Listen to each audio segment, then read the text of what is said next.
You're listening to the Spandex Power Armor Podcast. Blatant propaganda for the DPRK.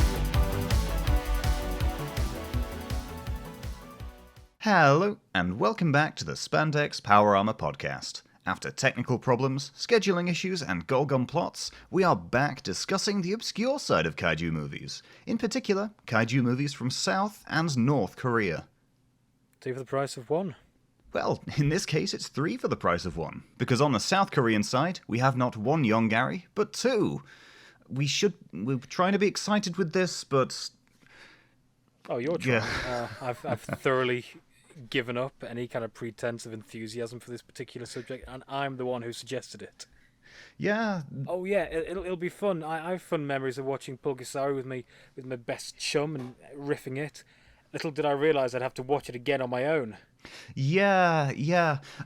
For those who are out of the know of the incredibly obvious fact of Korean kaiju films, in 1985, Pulgasari was released in North Korea, which was their own take on the return of Godzilla, and they captured... I'm going to have to stop you there. You used the word released. Unleashed is the word. Unleashed. Yeah, and that was incredibly controversial, as famous South Korean director Shin Sang-ok and actress Choi Eun-hee, he was his ex-wife at the time, I think? Yeah, they were kidnapped. Married they were together in the 60s and 70s, I think. And they separated, and then Shin was kidnapped in the very late 70s, I want to say, and only managed to escape. Spoiler alert, they escaped around 86. Either way, they were there for longer than anyone should be. Yeah, he was initially kidnapped after Choi was done, so she was the baited one. It's really unfortunate considering this, but it all ends up, like, the reason they escaped was Pulgasari, this monster film, this piece of propaganda. And it's now, when he bizarre. says monster film, he's referring to the monstrosity that is the film, not the genre it belongs to. Hey, we enjoyed it the first time round. We were just getting into it. Yeah. We appreciated the symbolism, the decent-ish writing, and the strong female character. We didn't enjoy the film. We enjoyed each other's company. The film merely facilitated that. Oh, trauma bonding. I get it. Trauma, but that's yeah. Yeah, we'll definitely go into some more detail on Pulgasari later. What can we say about Yongary other than giant monster, but Korean this time? It's Godzilla with none of the charm. Well, it depends. Which Yongary are we talking about first? We're starting with the worst one. Starting with Yongary 2 or Reptilian or Yongary 2000. What's it called? Yongary 2000 Upgraded or something like that, featuring Dante from the Devil May Cry series and Knuckles. Yeah, okay. So they tried to remake, cult, massive science fiction kaiju Korean hit, Yongary, Monster from the Deep, and they decided to put their own twist on it. It was initially released in South Korea in 1999, I think. And yeah. Good point. Okay, no, that's very important. Take note of that date. This is a post 1998 Roland Emmerich Godzilla world we're talking about here. When you bear that in mind, it's also a post Independence Day world. Both Independence Days, the real one and the one with the founding fathers. Okay,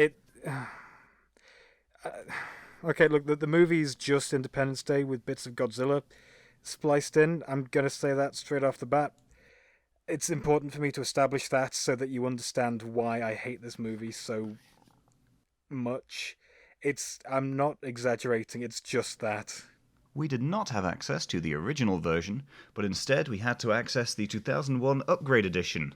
Now, keep in mind that this is post Godzilla 98. This is a period when, big CGI kaiju films, it's like, okay, that was a thing that happened.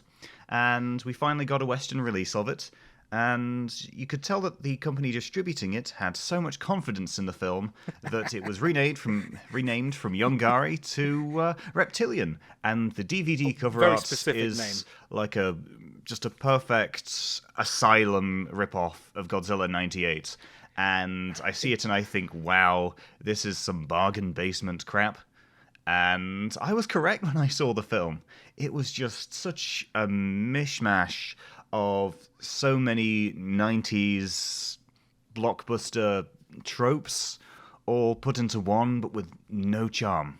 See, the way you worded the beginning of that made it sound like there was the potential for us to have watched the original 99 version. There is no way to watch the 99 version. It was only released at the premiere.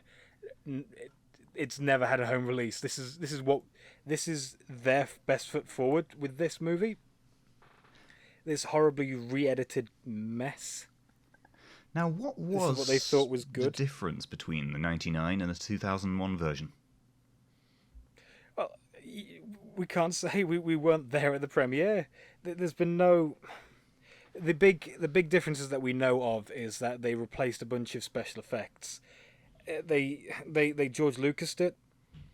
They really George Lucased it. They replaced. They made suits, and you can see little bits and bobs. They replaced them with CGI. They changed the plot as well. Apparently, it's worse. So, did the previous one have the aliens in? Probably. I'm genuinely shocked that the aliens weren't CGI'd up. They had a good looking Yongary suit, and they just completely covered it up with CGI. You can see like bits and bobs when Yongary is thrown through a building because they can't CGI around that, obviously. You say it got George Lucas up. I think this film would have done so much better with the inclusion of Jar Jar Binks. Yeah, no, that would have... Jar Jar Binks... Yeah, I don't hate Jar Jar Binks, and him being in this movie would have given me something entertaining. I don't find him funny, but I don't despise him, and he doesn't inspire genuine hatred within me. This movie does. I genuinely think this movie is a colossal waste of everyone's time and resources and energy. Hold on there, Roger Ebert. Where are you putting those two thumbs? I just can't. So what was the premise for Yongary 1999? Now, there is a key difference in the title, isn't there? In the original one, was that 60s or 70s? 67, I think. 67? Maybe yeah, there was just the 1G. But with this, it's Yongary. And it's great because the pronunciation changes. I'm pretty sure that's just with how Western distributors spell. You know how Gamma sometimes has two right, M's, okay. Or Godzilla sometimes pronounced Gigantus. Ah, yes, Gigantus the Fire Monster, the well-known pseudonym. The artist formerly known as Gigantus. That's going to be my new rap pseudonym. Oh man! So the premise of the movie, you said, like I said, it's just Independence Day, but with a Godzilla thing in it. It's I can't muster up any more enthusiasm to describe it other than that. That's all it deserves. That's all they put in. That's all they're getting from me.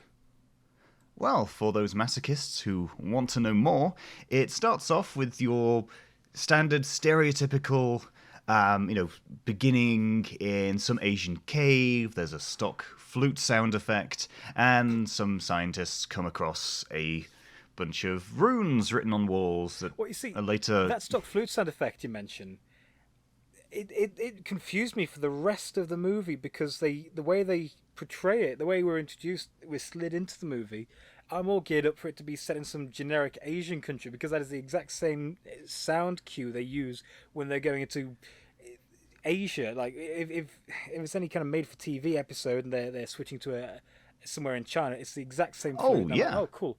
We're in Korea. This is where the movie's going to take place. Naturally, I would assume that it's made by Koreans. It was given the support by the Korean government, but no, it's all China. This movie is confusing. I was so confused for like the first hour of the movie because I was convinced somehow there was just a bunch of weird Yanks in South Korea, but they're not. It's meant to be America. Continue. Well, it starts out in Korea, and that's what leads them to America, because they see these hieroglyphics that they can somehow read, and it leads them to the remains of Yongary, and they describe it as a giant dinosaur, millions of years old. Don't forget the ancient alien. That's also Well, don't worry, we're getting to Xenu next. And what interests me is that somehow these dinosaur remains are somehow spoken of in folklore as, being cursed or something. I'm thinking, how would that knowledge have been passed through? What crapola is this? And it only gets weirder from there, because at the same time they dig up Yongary's skeleton, aliens invade, and they reanimate the skeleton. This is alien necromancy. This is a Plan 9 from outer space style plot, and in some applications it would have been great, but no, it is terrible. And that's the most interesting part about the film, because now you have a subpar monster film with a terrible CGI kaiju, which also then cuts to footage of aliens and footage of government people talking about the aliens. Like, okay, yeah, sure, we have all this knowledge. It is the most half-assed Independence Day knockoff. It hurts. It doesn't even have knockoff Jeff Goldblum. It does, however, have knockoff Nick Totopoulos from Godzilla 1998, and he's not even... Now, I really don't like Matthew Broderick, and I think he's a charisma vacuum. This guy is less charismatic than Matthew Broderick. Like, he's dressed like Nick Totopoulos. He's got the cap and everything, but he contributes nothing to this story. I don't remember if he is present in the story beyond Yongary's awakening. I genuinely do not remember if he's there or not. Was he supposed to be a protagonist? Because he does bugger all. Well, all the human characters do bugger all. I think, isn't crazy old man scientist who tried to warn them of Yongary supposed to be the good guy? But what about the female scientist lady? There's just nothing. This is a good point. We don't know who the protagonist is. Was Yongary supposed to be the protagonist? Because he spends the entire beginning of the film was just friends we under made alien control, and only at the end is he like free and fighting another monster. I think, for sanity's sake, we're just going to have to draw a line in the sand, and Old Man McGee and Holly, I only know her name because I wrote it down in my notes, are deuteragonists. They share the title. That's the only way we're going to get beyond this point, because there really isn't any clear-cut main character. Like, you think it might be evil archaeologist man who dies like not even halfway into the movie. Oh yes, when Yongary is reanimated, he thinks that he can stop it by screaming, I created you. Yeah, that crap. I'm thinking, no, you didn't. If you dug him up. If he had some sort of ties to this alien invasion bollocks, then yeah, sure. But no, he just dies quickly. We no longer have a human antagonist. It's now just aliens. Yeah, but the aliens barely do anything directly. They just summon monsters. Only two. They final wars it as well. They keep teleporting Yongary to different locations and stuff. And I want to handle all that separately, because that is a thing that I want to. I don't think people realize it, because I don't think anyone's watched Yongary in ages. I'm gonna deal with that one later. That's a big bugbear of mine. Bit of pet peeve. There are words. It really boils your goat. It rustles your jimmies. Yeah, my Jim has been well and truly rustled. We'll have to install the Jimmy meter just to see how rustled we get. Can we attach like a heart rate to a podcast thing just when we talk about stuff that we... I mean, God, I kind of despise this film. I don't really have anything interesting to say about it. It is just bland. It is the blandest of the bland. Even the scene where you have soldiers with jetpacks and laser guns flying around fighting a monster. This movie has so many elements that sound cool on paper. Alien necromancy. It's jetpack soldiers with lasers fighting a giant monster. There are things that should be cool. They're not. At no point did I think, oh, cool. No, it was. They could have been cool. So much of this movie could have been cool, and it was not. What really interests me is that they tried to flex on other films. Like when they had the jetpacks out, they actually said, compared to this guy, Godzilla is a pussy. I'm like, Don't say that unless you can back it up. This film looked Yes. awful. It was 90s bargain bin trash, but it was the most expensive South Korean film made at the time. When you are Yongary, in no way, shape, or form is the movie you can use to dunk on Godzilla. Godzilla is a cultural landmark. He's been officially declared a cultural ambassador for Japan. He has the original Godzilla codified an entire goddamn genre and brought catharsis to a nation who was still struggling under the pressure of nuclear annihilation, from both bombs being dropped in Japan to the Lucky Dragon number 5 incident to nukes being tested pretty much on their doorstep. That movie is important to so many people for so many things. And Yongary, not even the original, the remake, the horrible remake that doesn't rip off the original Godzilla, it rips off 98 Godzilla, has the absolute balls to try and dunk on Godzilla. It sounds like I'm getting a bit too worked up over something that shouldn't matter. Maybe I am. It just really boils my piss that they thought that they could get away with that. If Gamera 1, 2, or 3, the Heisei ones, did that, it would ruffle my feathers a bit, but they could get away with it because they did make a superior film to the contemporary Godzilla films. Yongary 1999, 2001 isn't even better than Godzilla 98. What was the budget of Yongary? It was $13.5 million US. The most expensive How much was Korean Gamera? movie, like you said, Gamera was, I can't remember off the top of my head, less than that. I think it might have been single digit millions. Don't quote me on that, but I'm pretty sure it's something along those lines. It also had, I think, 18 months of production time. That's an incredibly short turnover. Weren't 6 months spent designing the maquettes for the monsters and then having them digitally scanned in? It's not as quick of a turnover as you think it might be. They didn't spend 6 months working on the maquettes and then the rest of the movie. It would have been all done alongside each other. They had more. They had everything going for them. They had so much support. Yeah, the support of the Korean government, and then I can't remember which city it was, but they had the support of a particular city. So many entities were pouring money into this project to make it work, and it just didn't. Wow. It had everything going for it. I understand that when you have a lot of producers, a lot of what's it? Investors. That's what I'm looking for. You run the risk of ruining a project, but there wasn't any obvious meddling from what I could see. There was no obnoxious product placement. There was no, we're shooting this particular location because it's all meant to be in America. At no point is it made explicitly clear that they are in Korea. If you were to watch this out of the blue and you had no prior knowledge of the film, you would not know that it's a Korean film. It has a largely, American Caucasian cast. And When you say largely, it's 100%. There are a few black guys, a few Hispanics. I swear I saw a Korean or two. Crew. Or was I hallucinating? Quite probably. You ever hallucinate Koreans? No. No? Do they never, do you dream? I dream of electric sheep. We've established this. Android. Yeah, I was almost thinking of a better film then. I mean, the Yongary remake makes Pulgasari feel like it wasn't shot at gunpoint, by comparison. I don't like disliking movies to this extent. There are very few movies that I do.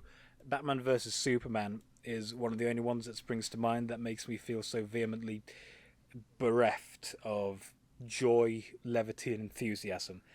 Anything else I profess to hate, I usually have something nice to say about it, or something that I secretly deep down enjoy about it. For example, I really don't like Kamen Rider Ghost. I really don't. The suit design, though, yeah, that's pretty sick. I like it. But there is no... With the product that we were presented with, at no point did I think that anything was worthy of my attention. Not because I consider myself to be particularly high or of a higher status than this movie. I've horrible self-esteem. I consider myself pretty damn low on the list of importance. That's how horrible I think this movie is. This movie is beneath even me, according to my own self-worth. That is a horrible indictment of this film. We stopped about 2/3 of the way in. We just paused it and talked about asylum films because in comparison, they seemed more interesting. And we were like looking at the mockbusters. We saw the one for their own version of War of the Worlds, which seemed like a more competent knockoff of Independence Day to some extent. In the very least, in the poster. I only started that because I saw the poster for that weird Hansel and Gretel Brothers Grimm Adventures thing, and I wanted to work up to it to see your reaction. That was more entertaining for me. Have to do that for a new episode because that would be its own brand of wonderful. What, you want to do an asylum-thon? You're buying. I'm not paying money for those things. Yeah, sure. I'm down to do that, but I'm not buying them. I'll ring up John Asylum and ask for everything. Asking for an affiliate as well. We want to get paid for this. I want a signed copy of Sunday School Musical. Oh, that movie sounds like it would be... We're doing it. We're doing it again. We're going on an asylum tangent when we should be focusing on Yongary. This is what happens. Yongary is so devoid of any merit that we can't focus on it without concentrating on focusing on it. Yeah, God, the beginning is just so boring. I'm looking at my notes. It's just 90s B-movie. The beginning is so boring. The rest of it is so boring. The whole movie is so horribly boring. How did they make it boring? I don't understand how they messed up so badly. Well, yeah. At no level does this movie work for anything. It doesn't make me particularly want to go to Korea. I think that's part of why they... It made me want to destroy Korea with my own monster. I've seen 3 Korean films. One of them is called Wuchi Demon Slayer, and it's about a man, an immortal who slays demons, and it's schlocky as hell. That is a much better movie than this. Parasite is a better kaiju movie than Yongary.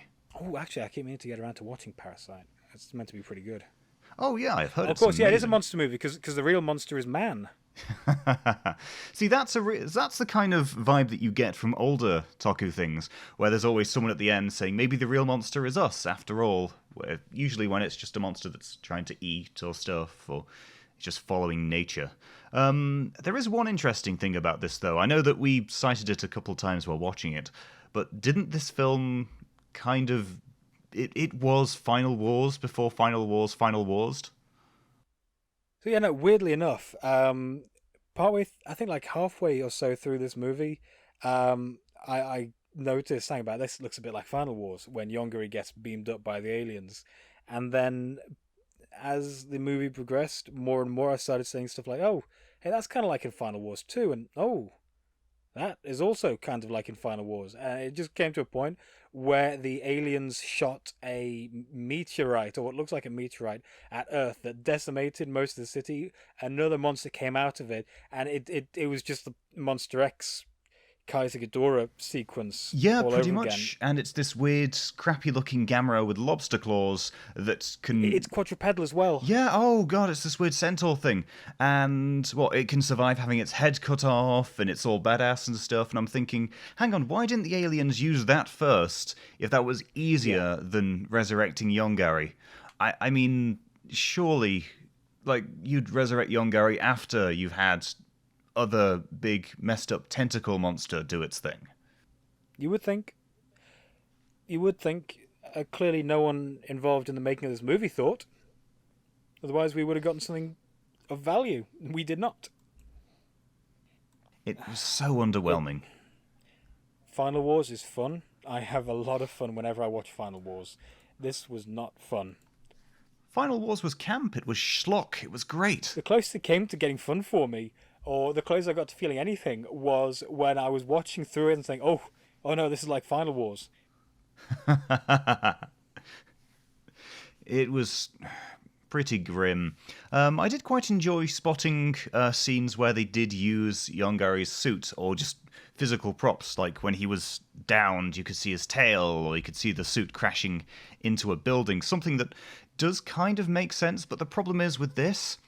It would be better if they reversed it. So rather than it being a physical prop during the parts where you only see it at a distance or moving quickly, no, it should be a proper monster suit that you see first and foremost. You're not going to see this horrible PS2 era cutscene crap. No, then it should be the CGI in things that don't need the monster in focus or stuff that can't really be done practically. It's just... I preached to the choir on that one. Oh, it is completely messed up. Especially back then, CGI should never have been used to make monsters, only to supplement where the practical effects could not quite keep up, like they did with Jurassic Park. Oh yeah, definitely. Really masterful use of CGI there. I'm quite surprised they didn't try and rip off Jurassic Park. They were just stuck on Independence Day and Godzilla. Yeah, they were just massive fans of Roland Emmerich and Dean Devlin, apparently.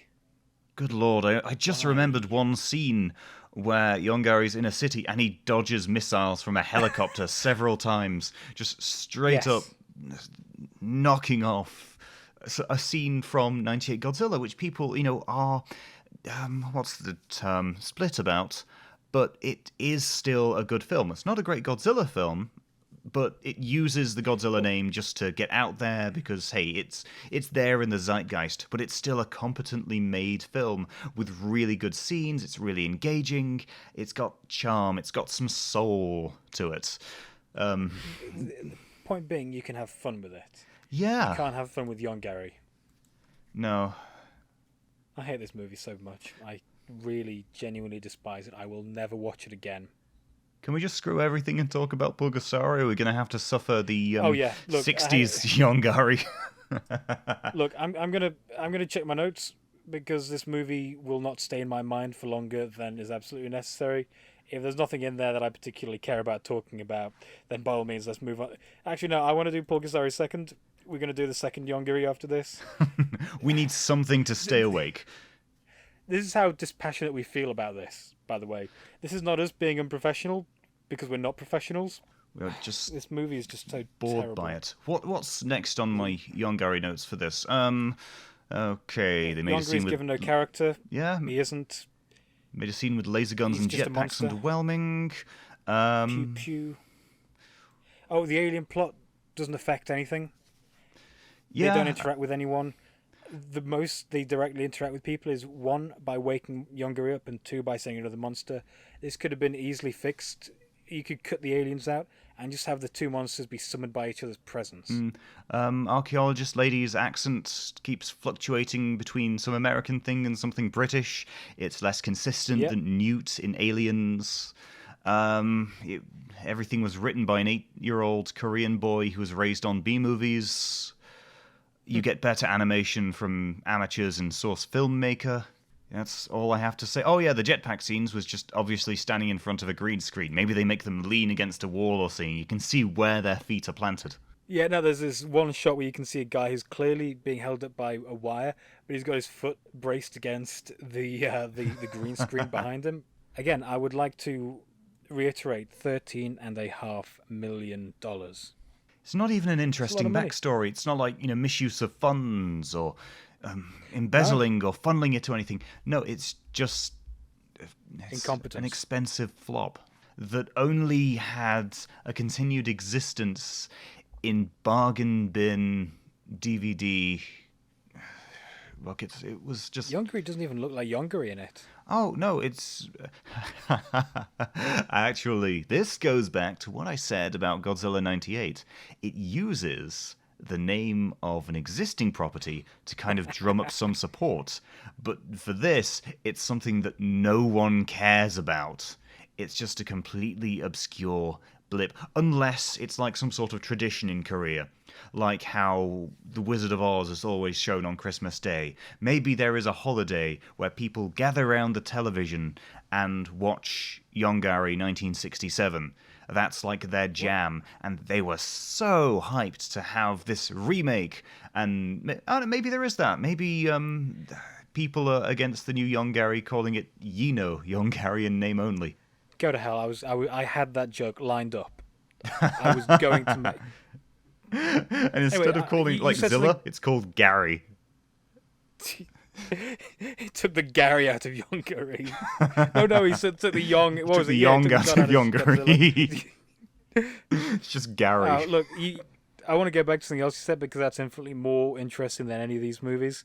Why do people watch Wizard of Oz on Christmas? It's not a particularly Christmassy movie. Oh, It takes place in the least Christmassy place on Earth, Kansas. I think it just has something to do with it being cheap to broadcast. And so it aired once, I think it was during the 50s, it aired on television on Christmas Day. And it just became so popular that is it Christmas or New Year's? Sometime around that period, it just became a tradition. You don't need to explain why these things happen, they just do. It's some nice, natural thing. And it's wonderful. It's just odd. I like it. Wizard of Oz is a great film. Guess that makes sense. I suppose a lot of TV stations in the US would have broadcast rights to it in their particular regions. Not that that has anything to do with our particular podcast. I was just much more interested in getting to the bottom of that than I was with progressing with the actual episode. I'd rather we do a Wizard of Oz episode than do anything else related to Gary. Oh, we could do Return to Oz as well. Do a double feature. Oh yeah, I forgot they did those. Oh, do you remember the James Franco one, Oz the Great and Powerful? I vaguely recall it from seeing posters, but the problem with those films is there is nothing after the initial broadcast and stuff. It is just, okay, it screens great. I mean... Sam Raimi directed it. Really? Apparently there were two Maleficent films as well. Those just went under the radar. It's like, okay, great, we've got our own Disney films, but just, I saw hype for the first Maleficent, but nothing for the second one. Wow. I really don't like the sound of the Maleficent movie. I like Maleficent as a big evil baddie. She's fun like that, but they try to turn her into some kind of wooby, woe is me, I'm not really bad kind of thing. No, she's some unknowable dark fae. Yes, she shouldn't be typically evil, but she shouldn't be good or misunderstood either. She should be unknowable. She's not human. She's fae. The whole reason she was the antagonist in Sleeping Beauty was just because she wasn't invited to the to that particular shindig at the start of it. I really don't like Sleeping Beauty, but I would much rather watch it than any of these movies we meant to be talking about right now. It's okay, because once I eventually get to reschedule my Disney World holiday, I am taking you on a wonderful tour of Walt Disney's entire film collection, I guess, including Song of the South. We already did that. I know. There is no escaping from Uncle Remus's wrath. Deity. Hey, look, I'll do anything as long as we can watch Flight of the Navigator again. I like that movie. Oh, yeah. Oh, I think it's either in Anaheim or Orlando. Someone can probably correct me on this. But one of the ships used in that is now used as a prop in, I think it's like a drink shop or something. Just above there, it's repainted red. Something just because I think it's amusing, and I want this episode to have something amusing in it. Can I confess something mildly embarrassing? Oh dear, go on. I didn't know until recently that Anaheim was an actual place. I'm a massive fan of Gundam, and there is a company in Gundam called Anaheim Electronics that, after the first series, make all of the, or most of the mobile suits for both sides of any given conflict, and are war profiteering and are pretty much the actual antagonists, the bad guys of the entire series. But I just assumed that it was some kind of Gundam thing or some reference to Norse mythology on account of the Heim. No, actually, that sounds like the Disney of mecha companies. But no, it just turns out that Anaheim is an actual real place. It exists in the hearts of all children. With cheap tracts of land and giant car parks where you can build California Adventure, then retheme everything after Pixar. There's actually a mechanic place called Anaheim Electronics in Anaheim, and if you Google it and you check out their Google reviews, it's all Gundam references. Oh my god! Oh boy, what was this episode meant to be about again? We're supposed to be talking about Korea, but we keep on careening to the west. Shut up! I hate that. Stop it. So we've discussed Gary. We've gotten that pile of Gary poo out of the way. Are we going to be talking about the original OG Yongary? Do you think you have enough hype and motivation, or you want to have a bit of fun with Pulgasari? I want to save Pulgasari for last. Let's do original Yongary. Okay.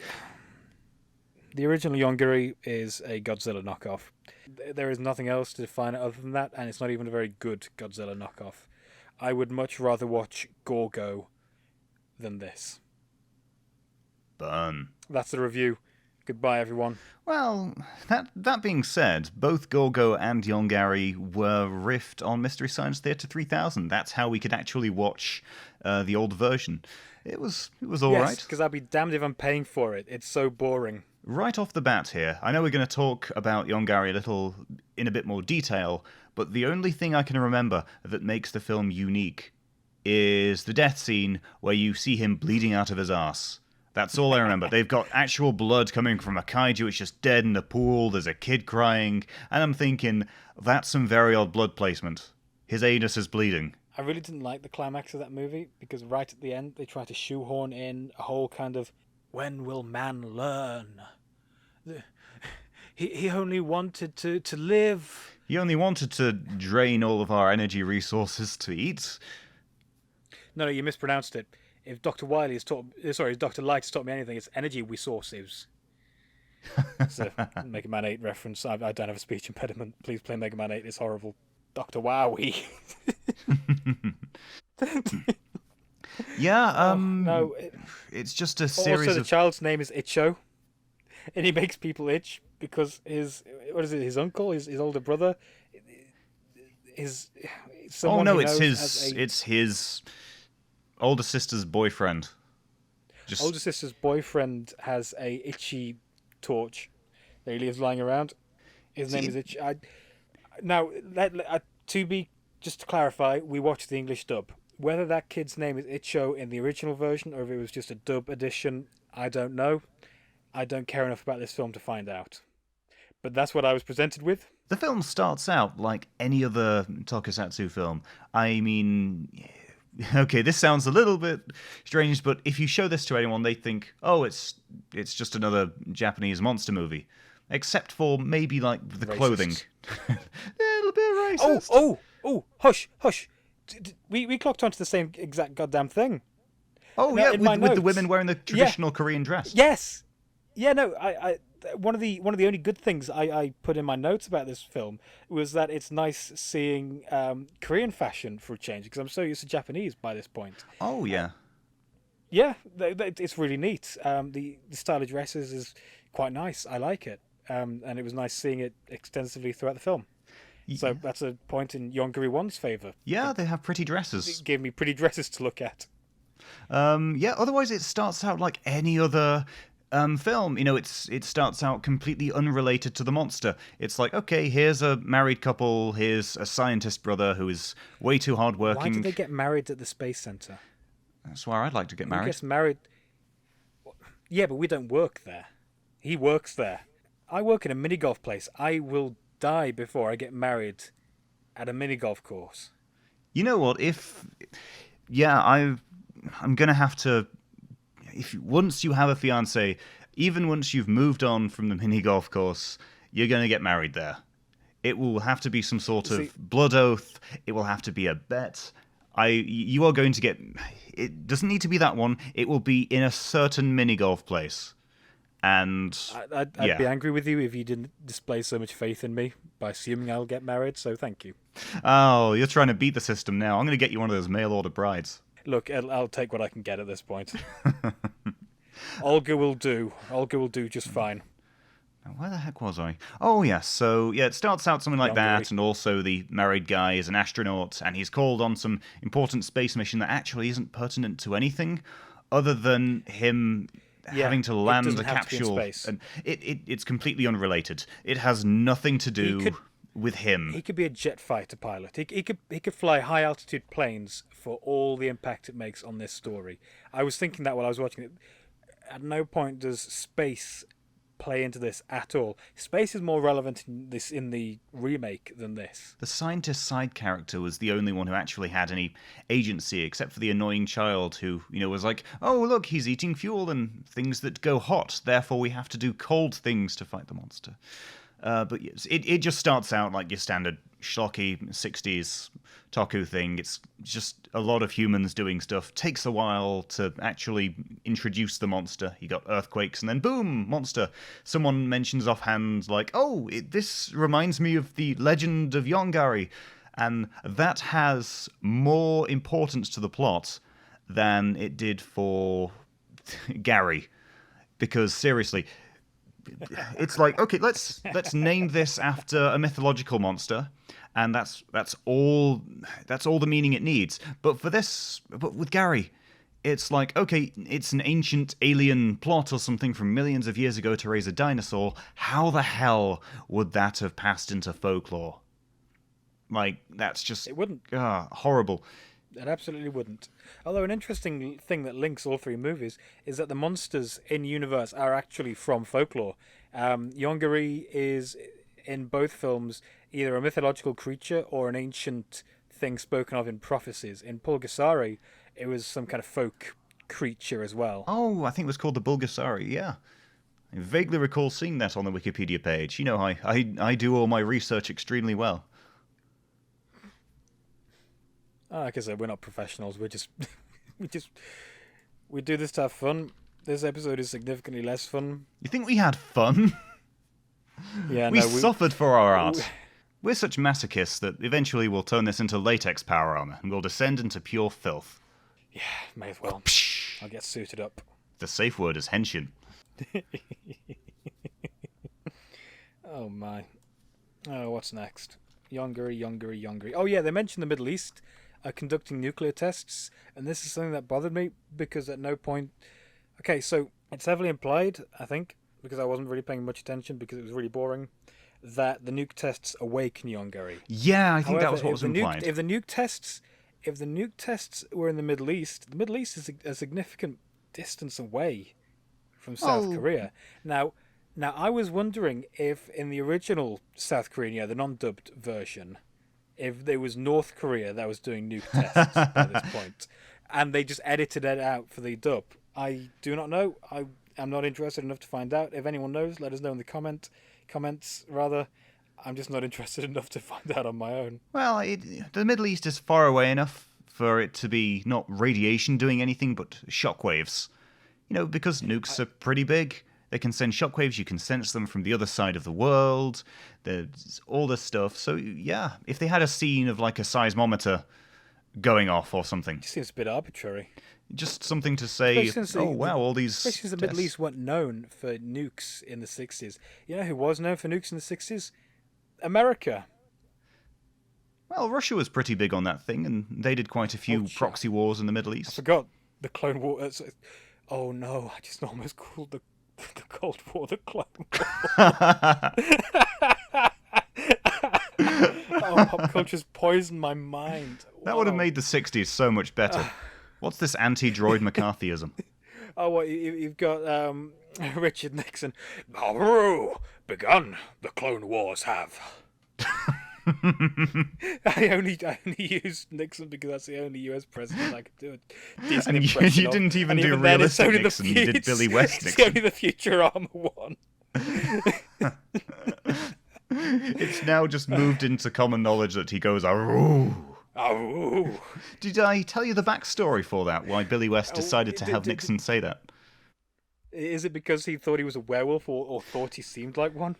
Yeah, so when Billy was a kid, he was watching... Would you call him Billy the Kid? Billy the West the Kid. Saban's Billy the West the Kid. He was watching the debates between Nixon and JFK, and on the one hand you had, John F. Kennedy, this wonderfully handsome man who was charismatic and seemed to have control of the situation, versus Nixon, who seemed disheveled and slightly unshaven and didn't really seem to have the same attraction factor. And what he used to do was, go to his mum and say, "Look, Mummy's going to turn into a werewolf." Aroo! And so all that came from an in-joke he had as a kid. I always thought it was how he... got himself into that particular role with the jowls, Okay, that's also a good one, yeah. That's what I assumed, but the werewolf thing makes it so much funnier. Billy West can only do 3 voices. It's variant on his own voice, which is like used in Fry and stuff, a Richard Nixon impression, or middle-aged Jewish man, which he used in Ren and Stimpy and Futurama. This is so much more entertaining and enjoyable for me than talking about Yongary. Oh yeah, we're still talking about Yongary. I still need to fix that tangential hum. we're still we're still doing the podcast and not just chatting as friends. Oh boy. Yeah, actually, one thing, the characters in the first Yongary are way better than any other characters in the other two films.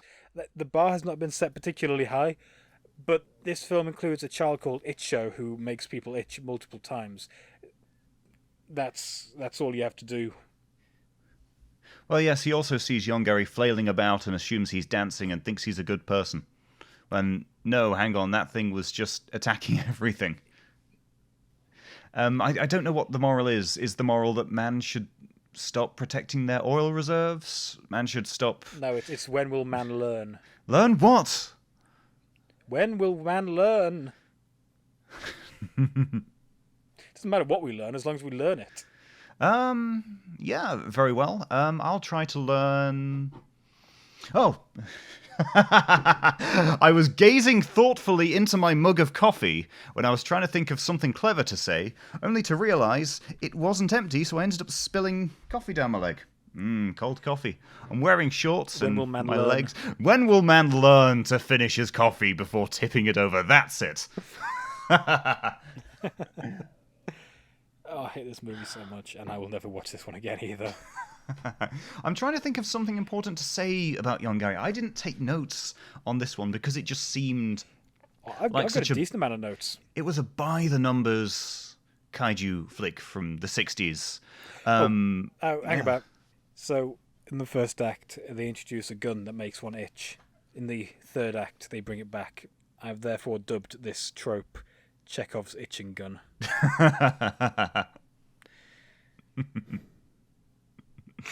Beautiful. This film does not inspire any enthusiasm for me at all.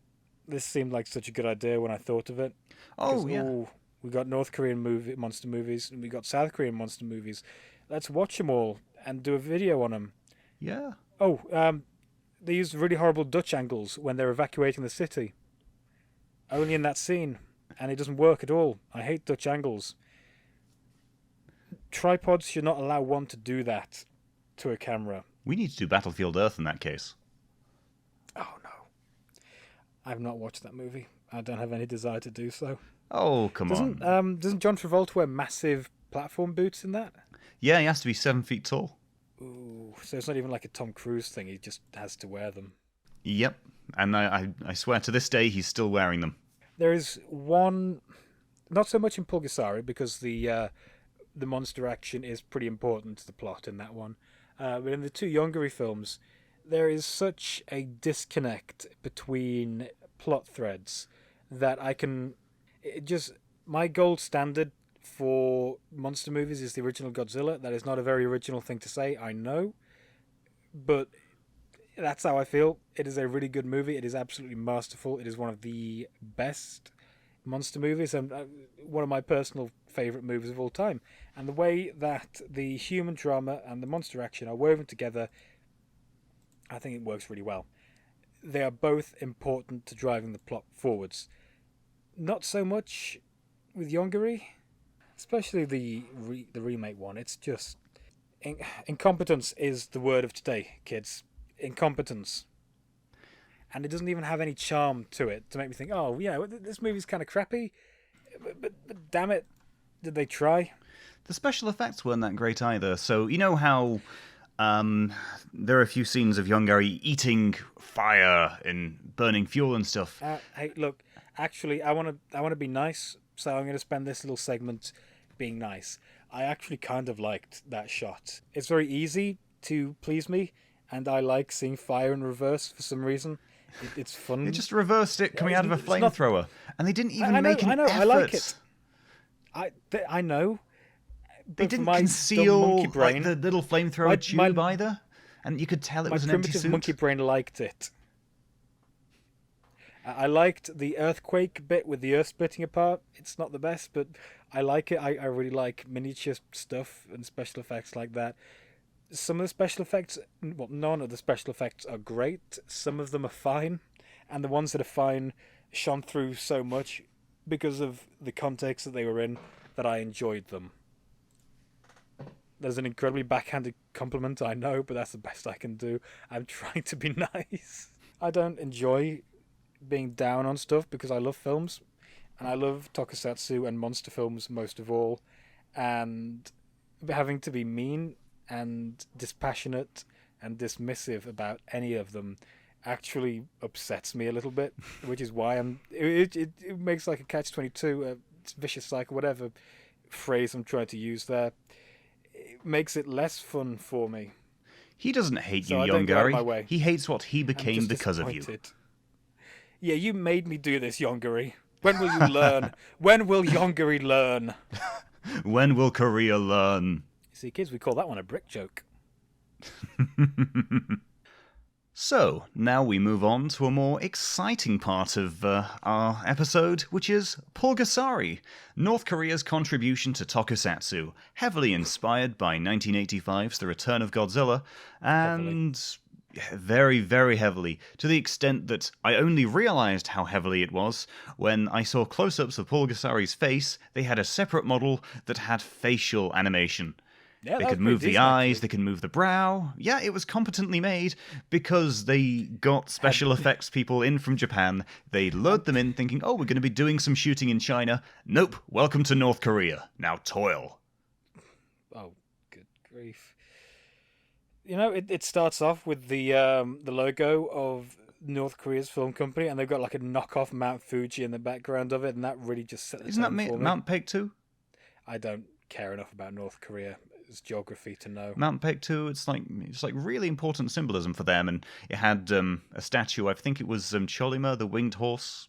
You call yourself a Koreaboo.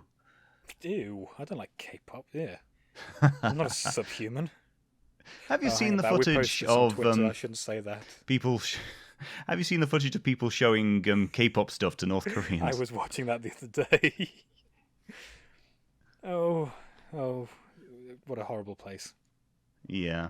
The one thing that continuously sticks out to me about this film is that it looks like it was made in the 60s. Now, I thought it was in the 60s. I was at a the party Pulgasari yesterday suit- talking about it.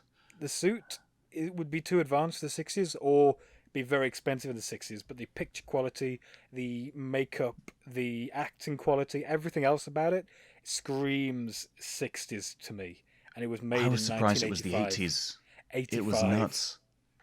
So, with regard to this is interesting because, as compared to Yongary and Gary, this isn't anything related to sci-fi. It's fantasy, which is quite cool because you don't get many fantasy kaiju films, do you?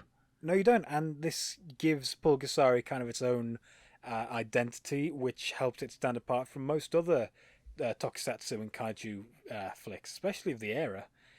So that was kind of the only one I was looking forward to watching out of all of these was Pulgasari, because one thing I really want to watch is more period tokusatsu. I really like the idea of that, and Yongary is probably one of the only things that lets me do that. Unfortunately, everything else around that core concept is just not great, on account of the fact that it was made in North Korea. The film starts set in a small village. I think, what sort of period are we thinking about? I'm not too aware of Korean timelines. I have no idea. They use a ballista, but then they were using ballistas. Well, that's more like a sort of a Hwacha thing because they they have it like rocket propelled.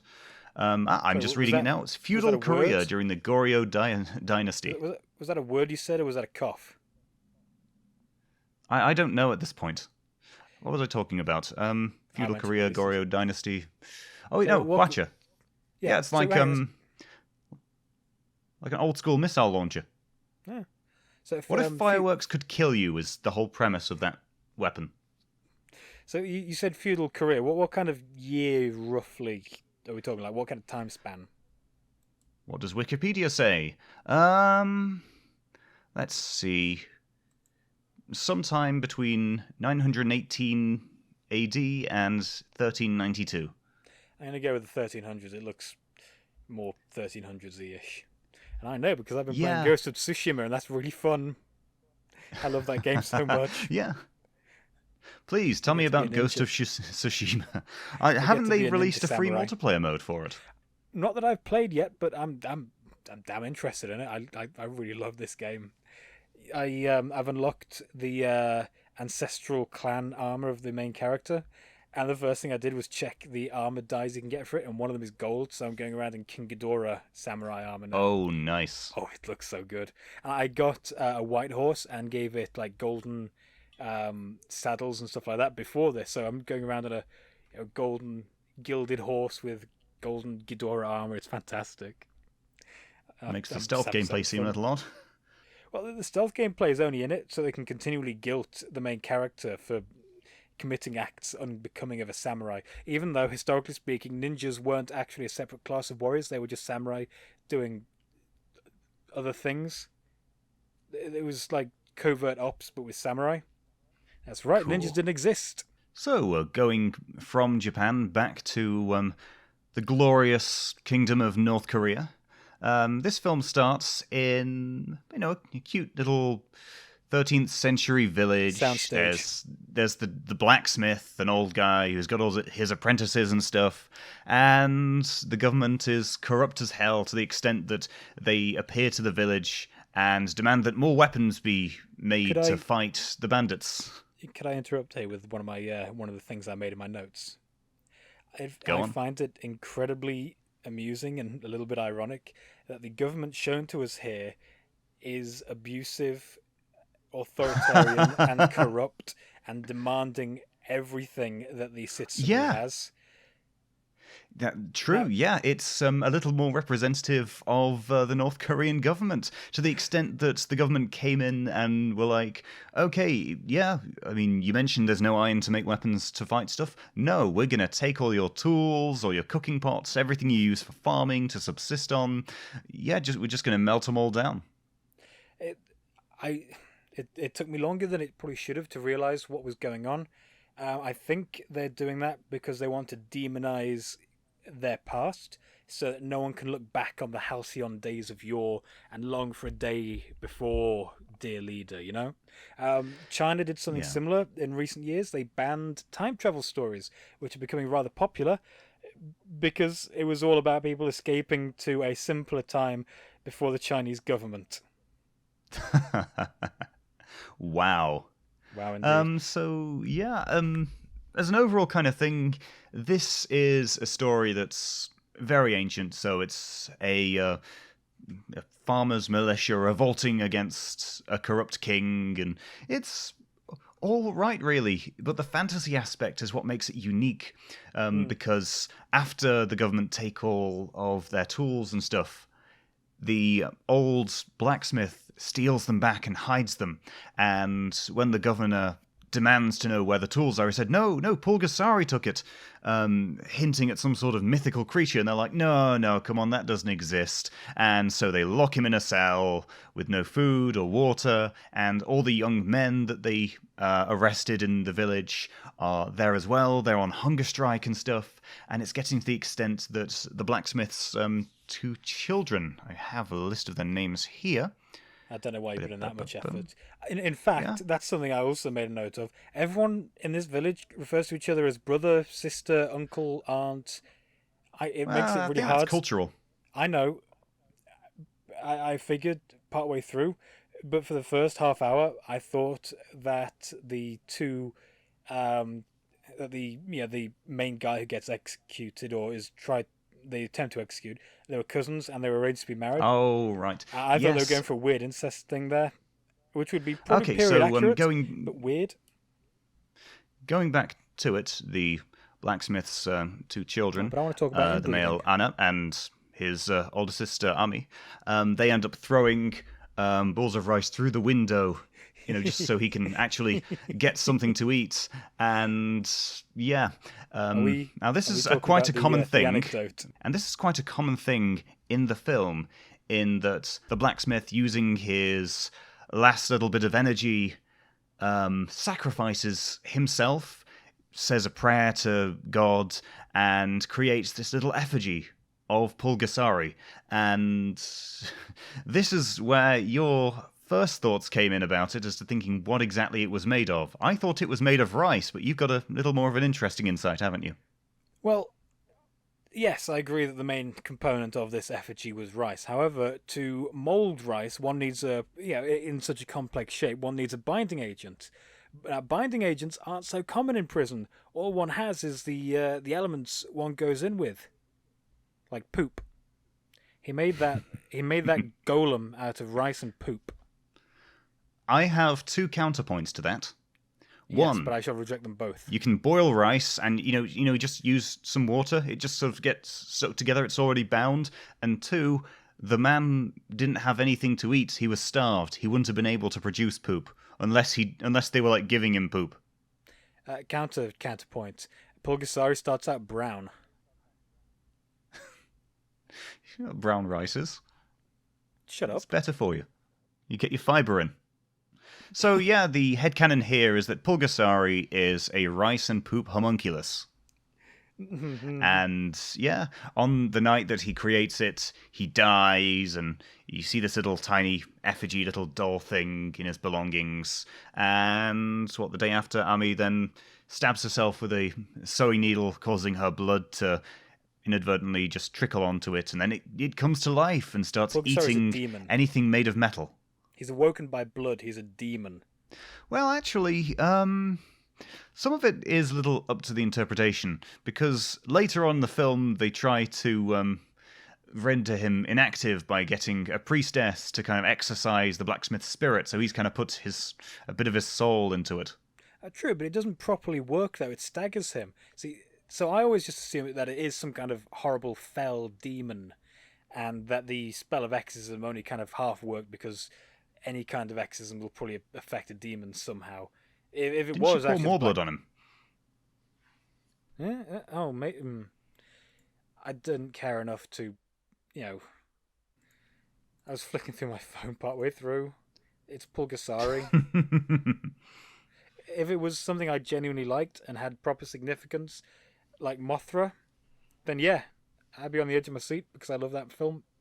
Pulgasari on the other hand. Tell you what, actually, when Pulgasari is a wee golem, it reminded me a bit of the old 50s Tom Thumb movie, because that made extensive use of bigger sets for a little man. Oh, yeah, with the forced perspective kind of thing. Oh, for a second there, I thought you'd actually seen that film. The only person I've found who has seen that weird film is me. Ah. Do you discuss it with yourself in the mirror often? Someone has to. But yeah, by this point in the film, so the people of the village are heavily affected. A lot of the men in the village are arrested as bandits because they were kind of rebelling a little bit. Only the tiny bit of rebelling. And when the main guy, who is supposed to be wed to Ami, is about to get executed, Pulgasari just leaps out of nowhere, eats the sword, attacks the executioner, and it causes like a little... what's the term? Kerfuffle. So things get really spirited. They start to rebel more. Then Pulgasari is kicked out of the village for a while because he's been eating everyone's tools. A prelude to the ending of the film, actually. But we'll have to touch on that.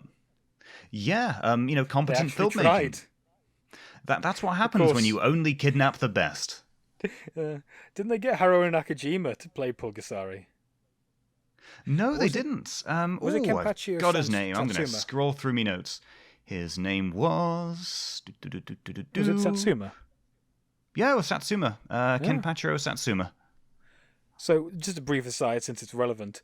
Satsuma said that he preferred Pulgasari to the 1998 Godzilla film.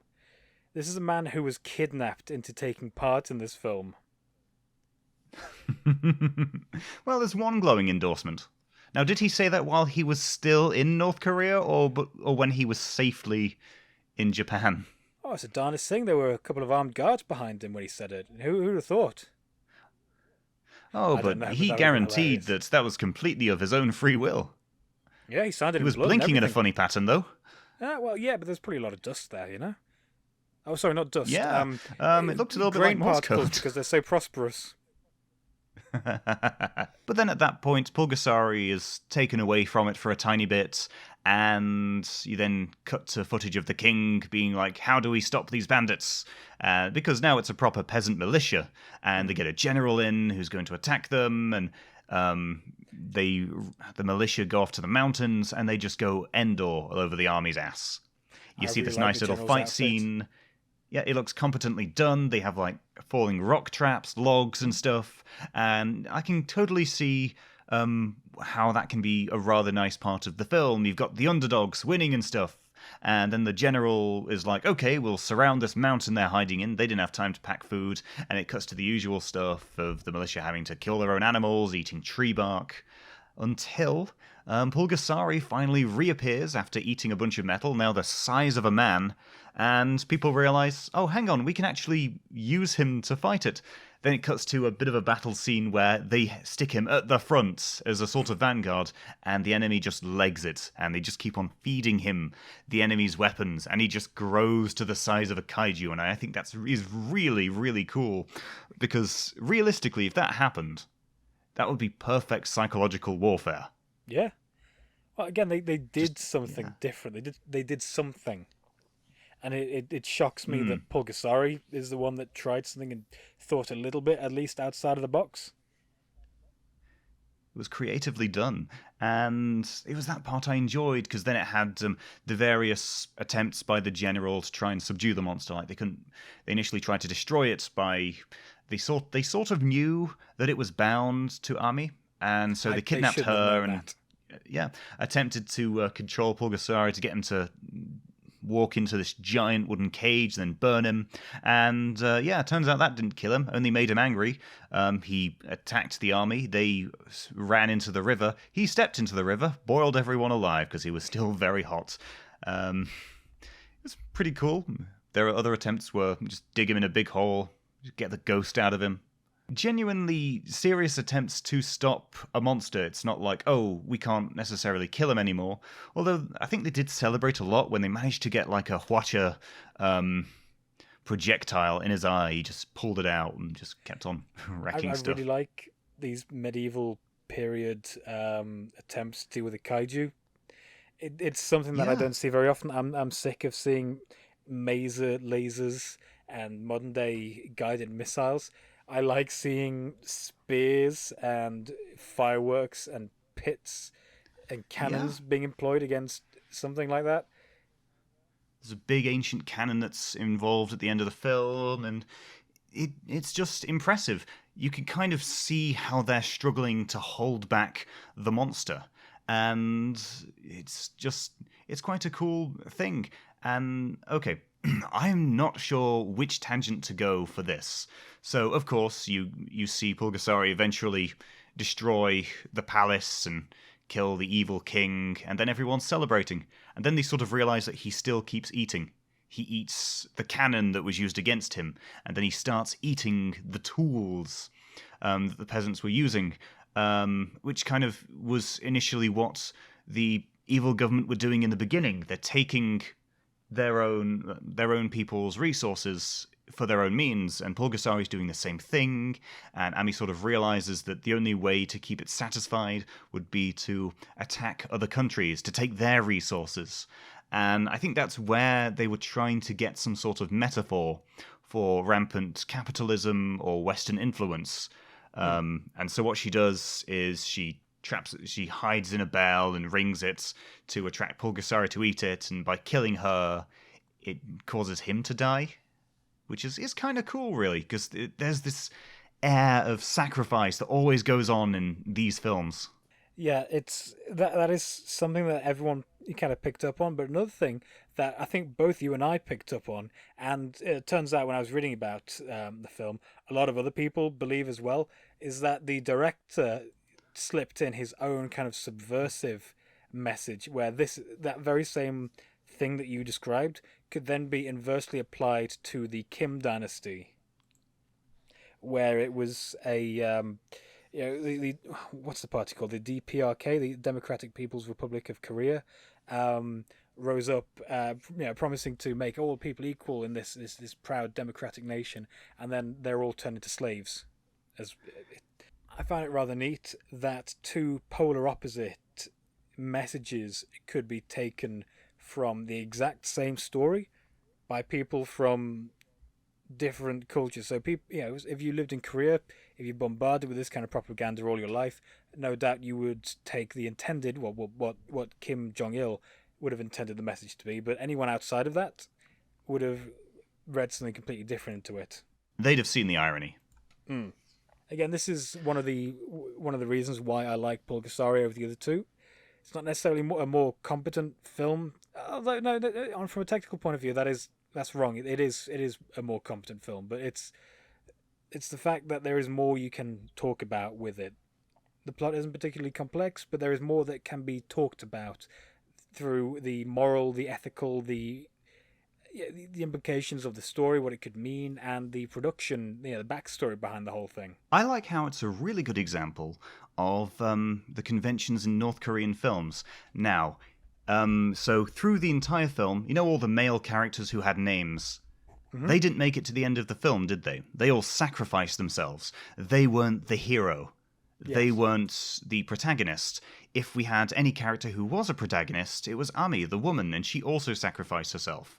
So the main theme typically is giving up your own needs in the face of a more collectivist approach. That's one. And so, all the men sort of show their dedication to the cause by doing everything to the death, being very keen on everything. But none of the men are the main character. And that's true in nearly every North Korean film. The main character is always a woman. Because this goes back to Hollywood, how people would idolize the male protagonist. So you'd be like, oh, hey, it's Marlon Brando in Rebel Without a Cause. People would be like, I want to be like him, he's cool. And I want to be more like Marlon Brando in Island of Dr. Moreau. That's what I aspire to be. I want to be like the guy from Speed. Oh, well, yeah. I'm well on the way to becoming Island of Dr. Moreau, Marlon Brando. I've put on the weight. All I need is a little guy. I've got with this summer, if it goes any hotter, I'm going to grab myself a bucket of ice and tie it to my head as well. Sorry, give me a sec. If this summer gets any hotter, I'm going to tie a bucket of ice onto my head as well. In the context of North Korean cinema, you can't really have a male protagonist that people could potentially idolize, because that would detract from Dear Leader. That would be against Kim Jong-il, Jong-un, or Il-sung was the first one, wasn't he? Kim Il-sung, Kim Jong-il, Kim Jong-un, I think it is. Jong-un. Yeah, okay. So. Yeah, so even in other films, they are not represented because they're seen as something divine. If anything, the camera would focus on a phone and someone would take an important call from Dear Leader, awaiting their sage response, but there would be no man who comes up with a genius idea, because that would mean that they would be in competition with Dear Leader. But if they have a strong female character, that's fine, because she can be industrious. She can be the one who's charismatic, because there's no competition. Because I know gender roles and all that stuff, but it serves the state well, because they don't really need to have them be less of a character. With men, they are either bumbling and inept, or if they are, protagonists, if they are good, then they sacrifice themselves. They do what they can in service of the state. They are not the hero on the poster. Every single thing you've just said is absolutely disgusting to me. No part of it has any merit whatsoever. North Korea did fake woke before it was cool. I don't think this film even passes the Bechdel test if we're talking about that kind of thing. Well, let's see. Did she talk about... I'm pretty sure... She didn't really talk to any other women, but she did talk to Pulgasari a few times. The only other woman I think that the main character spoke to was about a man, not in a romantic context, but just in the context. The menfolk have been kidnapped by the king. I'm pretty sure. Oh yeah. So it doesn't pass the Bechdel test. They have to both be named and have to talk about something other than a man. Of course, the Bechdel test was intended as a joke from the outset, anyway. Still a fascinating way of measuring the writing of female characters and stuff. Yeah, the point of the Bechdel test was to show that if you measure it by such an arbitrary measure, then you're not going to enjoy most things. I did enjoy Pulgasari. I really liked how it was competently made, yes, because they used slave labor. We can joke about this, but we acknowledge that it is... I mean, what happened in North Korea was absolutely horrible. Those people did not deserve that kind of fate. Dunking on this movie is all fun and games, but it is the product of slave labor and is nothing but a monument to one man's pettiness and his ego. Kim Jong-il wanted a Godzilla movie, and by God, he got one. But it was at the expense of the liberty of what must be hundreds of other people. Yeah. Wow. This film it's a very bizarre product of its time. It was when North Korean propaganda was just really all up in it, and it's fascinating. I enjoyed the film more than Yongary or Gary, and it's got some very unique aspects to it. It's a period drama. It's a fantasy with a kaiju in it. It's got a fairly competently done kaiju suit. It is almost a decentish film, but it's also just some cheesy, schlocky B movie. If it weren't for the slave labor thing, I would be a lot more positive about it, but it's kind of hard to get over the fact that it was created by the son of a despotic dictator who then became a despotic dictator. One thing about it, though, so at this time, Kim Jong-il was a massive cinephile. Apparently, he had like a reported library of 15,000 films. Wow. So he was in charge of the film production in that country. I mean, every film they make is propaganda, so he really wanted to make a monster movie. And this is around the time when he kidnapped the director and his ex-wife, all that junk. Flew in a crew that had worked on Godzilla movies under the pretense of them landing in China. They didn't. They landed in North Korea. But one thing he noted, which is why he kidnapped outsiders for it, was that his own film crew, his cast at the very least, delivered very stiff and wooden and unenthusiastic performances. And his reasoning for why that might be is that the state was going to pay them anyway, no matter what kind of performance they gave in, and that the cast and the crew from South Korea and outside of North Korea gave better performances with their roles because they had to work to earn pay. And so this communist member, high-ranking member of the Communist Party of North Korea, had to recognize the merits of capitalism over his own system of government. I don't understand. Okay, I can appreciate that irony. Oh, it is incredibly ironic. And if it didn't involve real human beings, I would find it very funny. I just find it incredibly sad that this guy can see the chinks in the system that he has contributed to and perpetuated himself, and didn't do anything about it except perpetuate it. Although Shin Sang-ok and Choi Yun-hee did actually manage to escape, didn't they? They had a bit of a happy ending. It was, well, because, so Choi, she was in relative comfort during her captivity. Shin was kept in a prison camp, and the only way to survive for either of them was to pretend to be very pro-North Korea.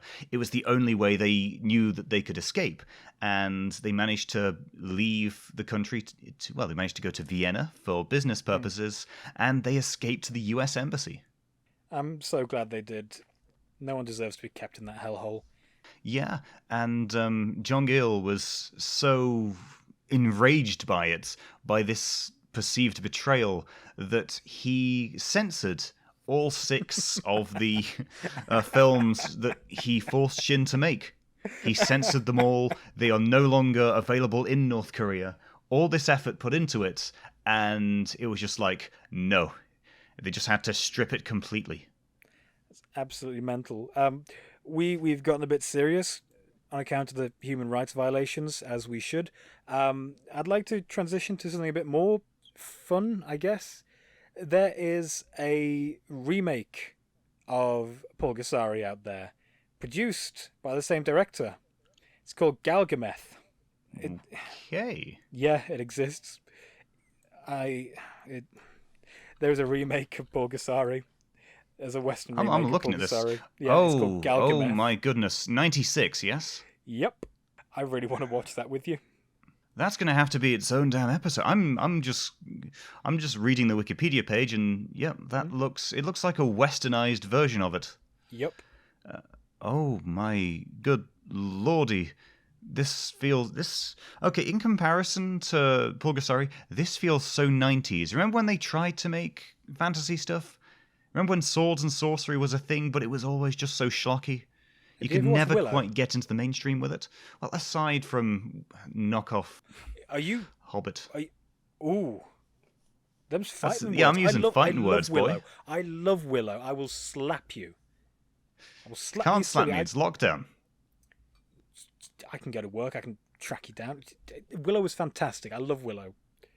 I'll definitely need to look into Galgameth. It was written by Shin Sango. Yeah. Man, Mr. Shin. So he did actually do a lot of Western stuff in the 90s once he escaped. And one of the major ones that he managed to direct under the pseudonym Simon Sheen. So he started, he was an accomplished director in Korea, in the South. Then he was kidnapped by the North. And then he escaped to the US to finally chase his dream of directing Three Ninjas Knuckle Up. Oh, no. Yeah, he did the Three Ninjas sequels. It wasn't even the first Three Ninjas.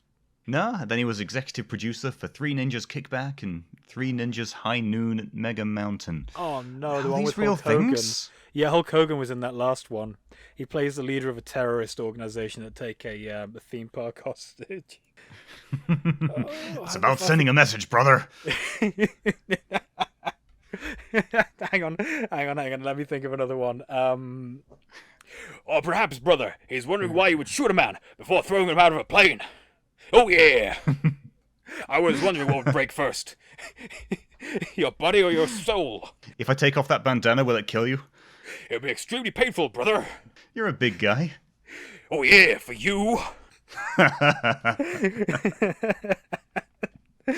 What you gonna do when a whole world of Hulkabaniacs comes for you?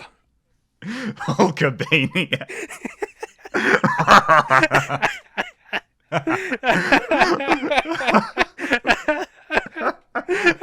I want to have that kind of dub now.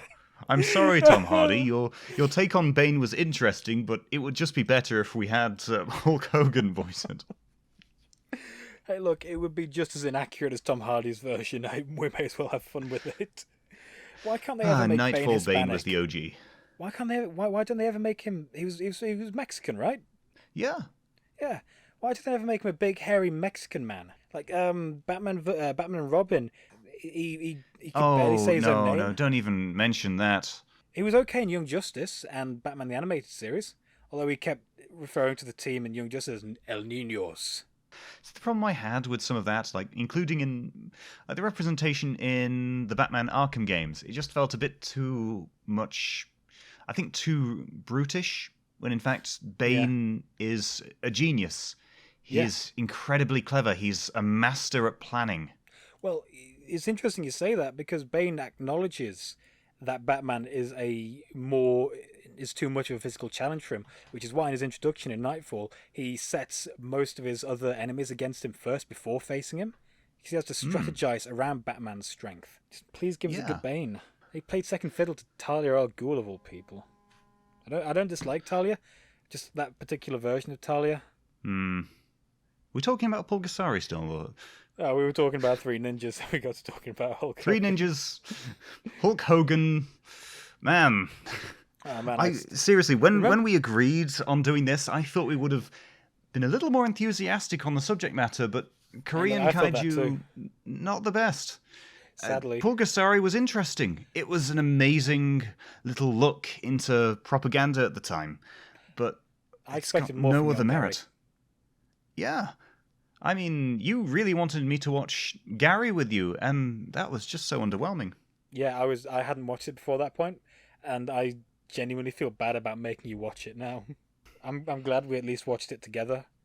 I wouldn't have gotten through it. So let's put them into two camps. You've got Yongary and the Return of Gary in the South Korea camp. The Gary and in the North corner, You've got Pulgasari. So, if you could choose a country based on your preference. Now, keep in mind, if you go for Yongary, you also have to suffer from K-pop. And if you go for Pulgasari, forced labor and famine. All hail our dear leader. Yeah, Pulgasari, it's just interesting enough. The rest were just too bland. Yongary was too much of... it was just a paint-by-numbers kaiju film, and Gary was just a rip-off of so many things that had no soul. Not even the one with an E in it. Because it was shot in an unspecified city. Oh, how did we not make that joke already? It's more of a visual joke. I suppose so. It'll have to be in the description. It's derivative with no soul. Oh, dear me. I hate all three of these movies for different reasons. No matter how interesting Pulgasari can be in some way, shape, or form, that doesn't necessarily mean that I like it. Should you watch any of these movies? No, don't. Unless you Actually, I'd say watch Pulgasari out of pure interest, because that is just weird enough. You don't need to see Yongary. But Pulgasari is like, hey guys, have you ever heard of this North Korean Godzilla knockoff? Yeah, I was about to add the caveat, if you are in any way, shape, or form interested in North Korean cinema, then yeah. But if you want to watch a monster film, if that's what you're going for, if you just want to sit down with a monster flick, don't watch any of these movies. Watch something. None of these are good else. Representations. You know, I realised that in asking when will man learn, I didn't stop to ask when will we learn. Clearly not before watching these movies. So, that's the main subject matter discussed, and we'd like to introduce a new bonus segment that I like to call Get Me Into It. Every episode, one of us will try and get the other person into something. Now, in this case, it would technically be tokusatsu, anime, or, well, we'll see how it goes. So, Carmen Ranger, what are you trying to get me into? Okay, look, I might have misunderstood what you said when you first pitched this to me. See, when you said get me into it, what I heard was get it into me.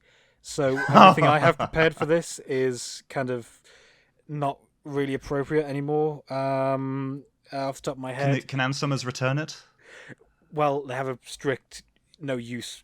Yeah, you can't use it and then return it. So no, it's a bit of a sunk investment here.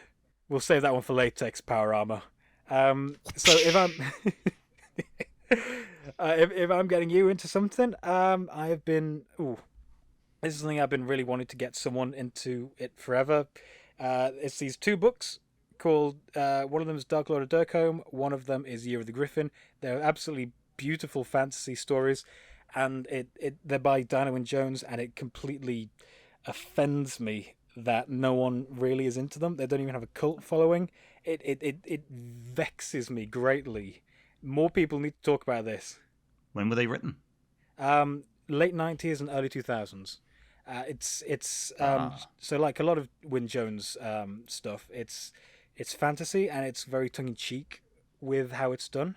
So the basic premise of the Dark Lord of Durkheim is that we have this very typical generic fantasy land, and every year, for half the year, a tour group goes through.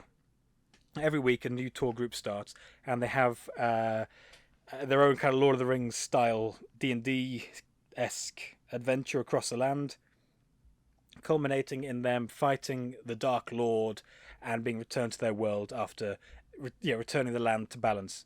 This happens every week or so for half a year, and it completely razes the land to the ground. It has culturally, ecologically, and economically crippled the continent, having to do this for 50 years, and it starts with them deciding to stop it. And the person doing this is from our world, who's managed to open up a portal with the help of a demon, and he's running this as a tourism thing. And the titular Dark Lord of Durkheim, the Dark Lord is picked every year, a different person, and this year it's Wizard Dirk, who is not very well regarded by the wizarding community in general, because his speciality is genetic engineering. Half of his children are griffins that he has genetically engineered himself. It's a really fun subject. Hang on.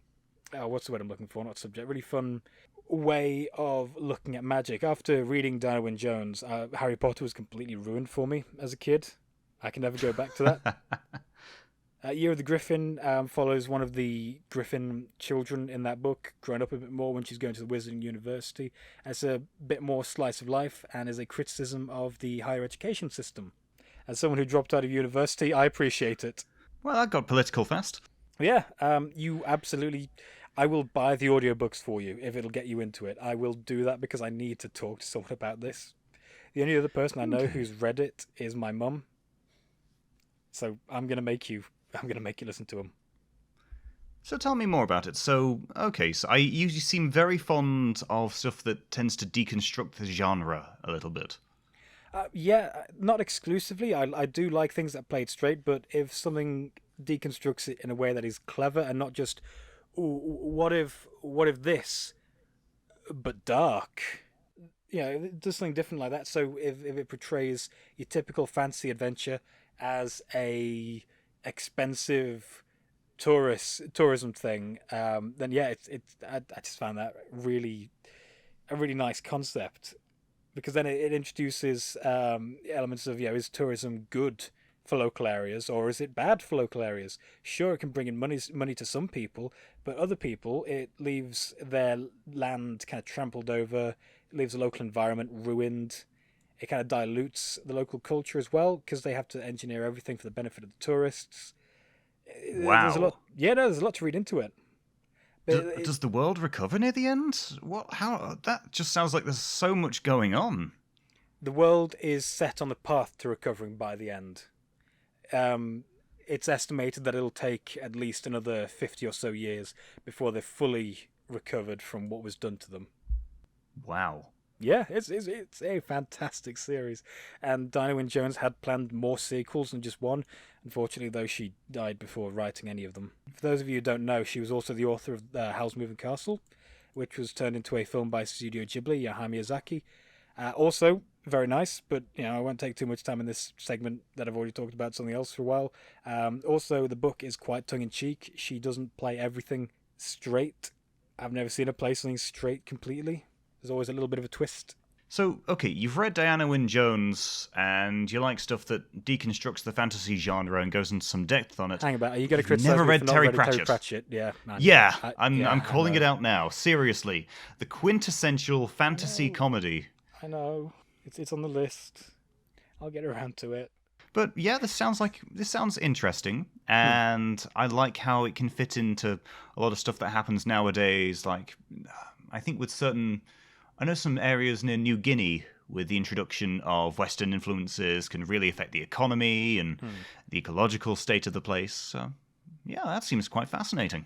Like I said, if it'll get you to listen to them, I will buy you the audiobooks. Do they exist in some physical form or in ebook form? Yeah, I mean, I could buy the books if you want. I mean, you can get them as ebooks, probably. Pretty sure. Almost certain. 95%. Okay. 96.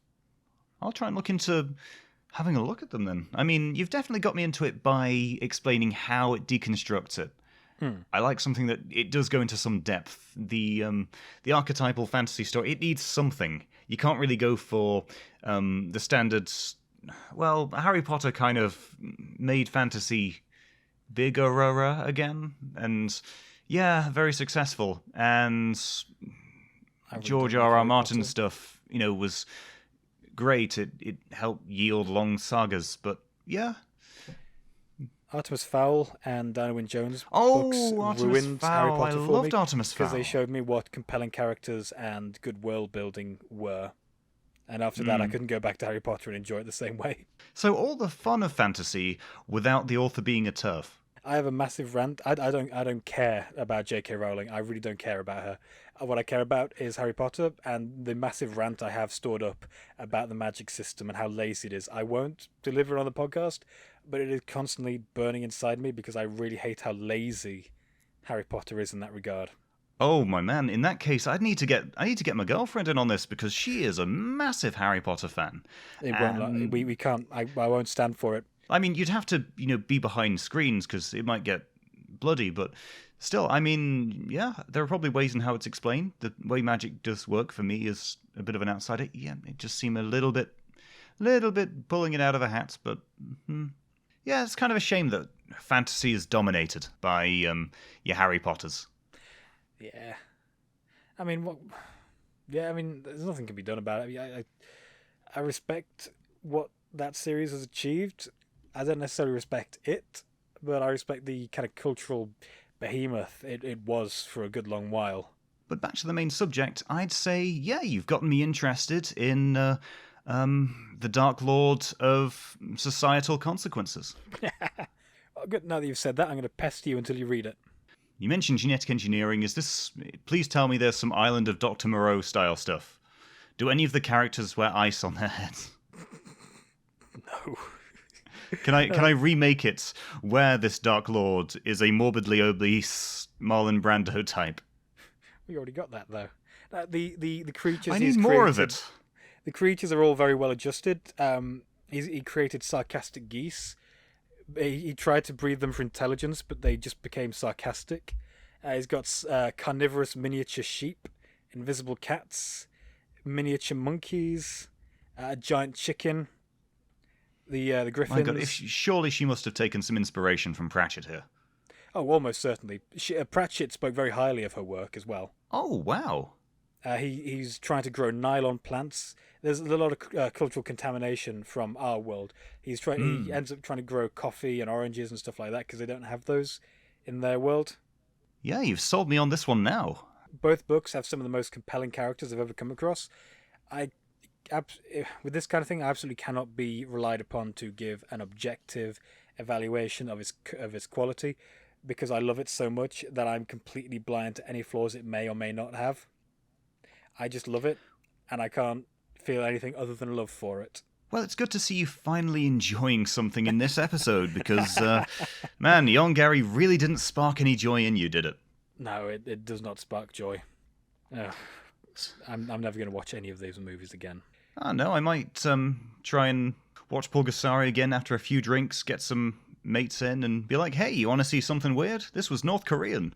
But otherwise, yeah, I think this wraps it all up quite nicely. We looked at 3 films that we thought would have a bit more of an appeal, but frankly, they're just a little bit naff. And one has massive human rights violations. That's always a plus, isn't it? That's always a conversation starter. Hey, you want to watch this movie? It was made using slave labor. It's not the best way to promote something. That's why you don't see fast fashion companies saying, look, these are so cheap because they were made in a sweatshop. It baffles me that this movie, that Pulgasari, was available outside of Korea, no, North Korea. Yeah, I think there were some Japanese releases, there were some actual screenings in the West and a few small cinemas, and people just really watched the hell out of it. They were fascinated by it. It's just so unique and bizarre, and that's the only thing that makes it stand out from your Yongaries, because it encapsulates this weird period in North Korean history. If Pulgasari was a South Korean film, no one would care. No. It's the elements of the eerie side of it. It's the vibe that, oh my God, these people were abducted and forced to make this. It's just horrible. Again, that just kind of sums up my opinions of this entire episode. The subject matter, to varying degrees and various degrees of seriousness, just horrible. But what do you think, listeners? Do you have any better views on Yongary? Do you think Pulgasari has any other virtues to it? We'd really like your opinions on this one, because, I mean, otherwise it's just 2 dudes in an echo chamber assuming we're right about everything. We'd love to have a dissenting opinion. Please, tell us on Facebook, Twitter, YouTube, and we'd really love to get an idea of what you think about it. Do you think Yongary had a bit more to it? Did it have more of an appeal? We'd love to find out. We could even try and retread it in a later episode, because, hey, we need some of that sweet engagement, yo. I will never trust someone who likes the Yongary reboot. If you do, let me know so that I can do my best to avoid you. You will be an enemy faction known entirely as the Friends of Gary. It's something just funny about calling him Monster Gary. I'm just going along like the usual Zilla vibe. Yeah, no, I know, that's half of why it's so funny to me. Oh, I hate that movie so much. Yeah, I hope you enjoyed this episode. I'm sorry that I've been a bit of a sad sack. It's just, These movies inspire nothing but, at best, apathy from me. I promise that next episode I'll be a lot more peppy. Probably. Fingers crossed. This is Hypnopotamus Rex signing off. This has been one hell of a journey. I'm Carmen Rager, and I really hated Yongary.